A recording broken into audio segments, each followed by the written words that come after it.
Les patterns de continuation. Donc, tu as capté quelle forme fait le marché, d'accord, quand il se renverse, ok, donc il passe d'une uptrend à downtrend, et pourquoi ça arrive, c'est surtout ça que je veux que tu comprennes, d'accord, à la limite on s'en fout un peu de la forme, c'est si tu comprends le fond derrière, tu vas pouvoir en fait les comprendre et les observer bien mieux. Donc maintenant on va voir les patterns de continuation, ok, donc pareil, là je te montre la partie textbook, d'accord, comme dans les livres. Donc, on a les. Donc, comme je t'ai dit, on s'en fout des wedges. Ok, ça, on le verra dans la prochaine vidéo. Donc, on a les flags et les pennants. Donc, on va dire que la différence, c'est au niveau du nom. Ok, vraiment, la différence, on s'en fout. Pourquoi? Parce que je vais t'expliquer vraiment le fondement derrière. D'accord? Pour que tu comprennes, pareil. Le fondement derrière. Qu'est-ce que c'est? Donc, en fait, déjà, comme tu peux voir, bullish flag, c'est que le prix, on est en uptrend. Ok? Et puis là, il y a un genre de. Une résistance et un support en forme de rectangle comme ça, donc ça fait un petit channel, et au moment où ça casse, boum, on repart. Après, évidemment, il y a exactement pareil à la baisse. Et puis le pennant, tu peux voir en fait c'est pareil, mais le support et la résistance convergent. Et puis pareil vers le bas, ok? Voilà. Je vais t'expliquer maintenant la raison derrière, pourquoi ça arrive. Voilà. Alors, quand, imaginons, il y a une nouvelle économique, d'accord, sur l'euro-dollar, et que le prix, boum, monte sec, d'accord? Pourquoi le prix monte sec? C'est qu'il y a eu beaucoup d'acheteurs, d'accord? C'est les acheteurs qui ont poussé le prix vers le haut.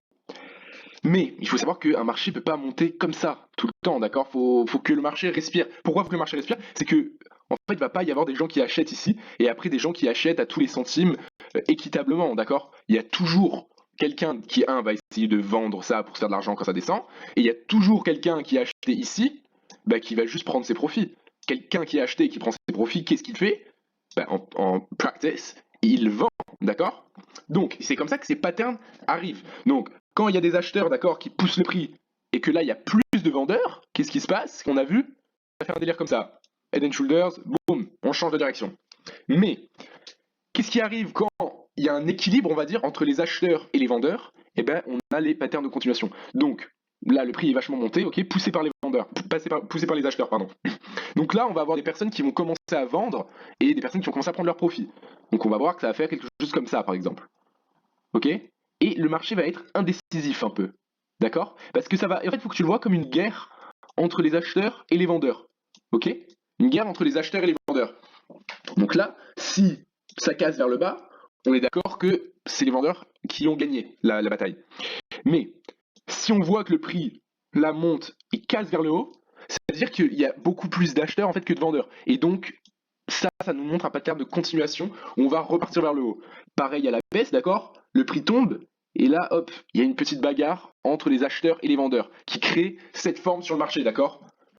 Le premier qui gagne, donc souvent quand c'est après un mouvement comme ça, c'est souvent les vendeurs, d'accord? Il y a plus de personnes qui sont en vente.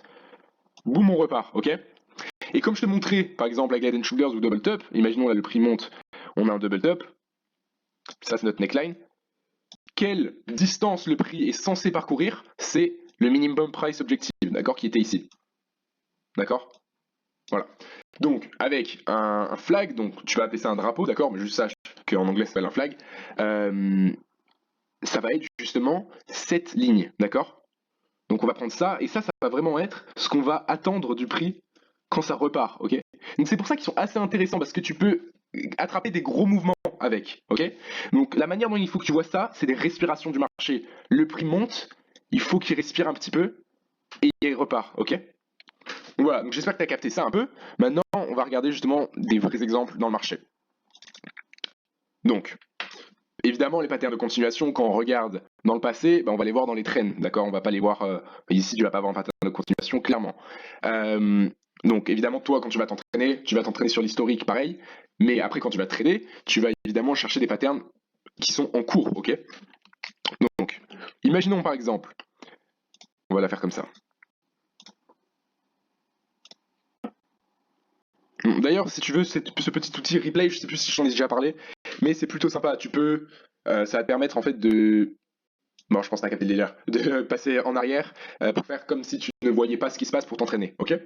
Donc voilà. Donc là, on peut voir que on a une zone de support que le prix a rejeté, ok? On peut aussi voir, on va dire, quelque chose comme ça, si on est assez, on va dire, dynamique, qui serait un inverted head and shoulder, potentiel, ok. Pareil, là tu vois, il est en quelque sorte, il est dégueulasse, le Head and Shoulders, le Inverse Head and Shoulders, mais tu captes l'histoire de derrière, ok. Si là le prix continue, puis quelque chose comme ça, ok. Mais bon, donc nous on va regarder pour le upside. Et là, qu'est-ce qu'on voit? Ok, donc il est où? Il est là. Boum. Qu'est-ce qu'on a vu?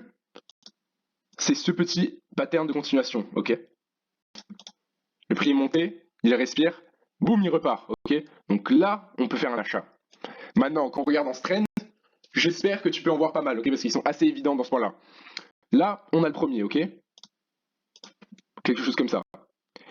Et c'est ça que je veux te dire dans le sens où, que ce soit là, comme on voit, un flag ou un pennant, on s'en fout en fait. On s'en fout parce que c'est la psychologie du marché derrière qui implique, d'accord. C'est pas la forme géométrique, on s'en fout de la forme géométrique.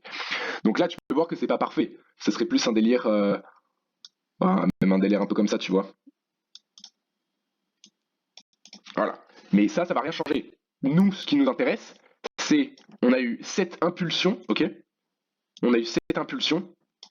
Là, le prix respire, il casse vers le bas.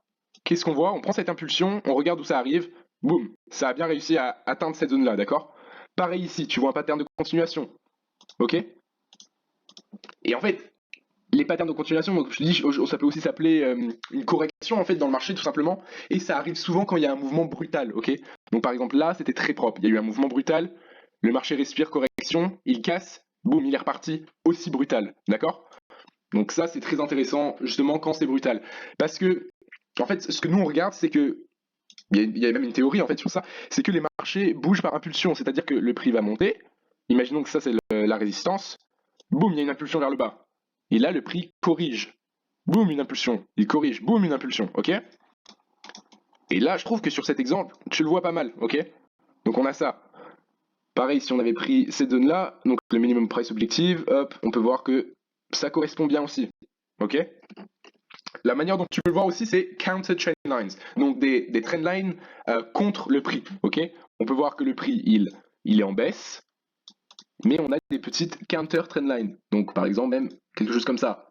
Ok, le prix monte, il casse, il descend. Après ça, ce serait pas vraiment un continuation pattern, non, un pattern de continuation, parce que bah, tu peux voir que ça ressemble pas à ça. Ça ressemble pas à ça, mais c'est un peu la même idée. Tu vois ce que je veux dire? C'est pour ça que je veux vraiment que tu comprennes l'idée derrière plutôt que la forme géométrique. Ok. Pareil, si on regarde à plus grande échelle, évidemment, donc ça, pareil, ça va pas être un flag, mais c'est la même idée de cette impulsion, correction, impulsion. On le voit ici, d'accord, sur un plus grand time frame. Là, on a une autre impulsion, là, on a notre correction, et là, on a l'autre impulsion, ok. Donc c'est naturel que ici, on ait eu ça, boum, pour une autre impulsion, d'accord. Puis après, elle pourrait faire un truc comme ça. Donc voilà. Donc j'espère que tu as capté un peu cette histoire de vague, que le marché bouge en vague, tout ça. On en voit un ici aussi que j'avais marqué. D'ailleurs, voilà, tu vois que le prix boom est monté bien violent, une petite respiration bien violent. Ok. Donc voilà. J'espère que tu as capté un peu les patterns de continuation. Dans la prochaine vidéo, on va voir les triangles et les wedges qui font en fait office de patterns d'inversement et de continuation.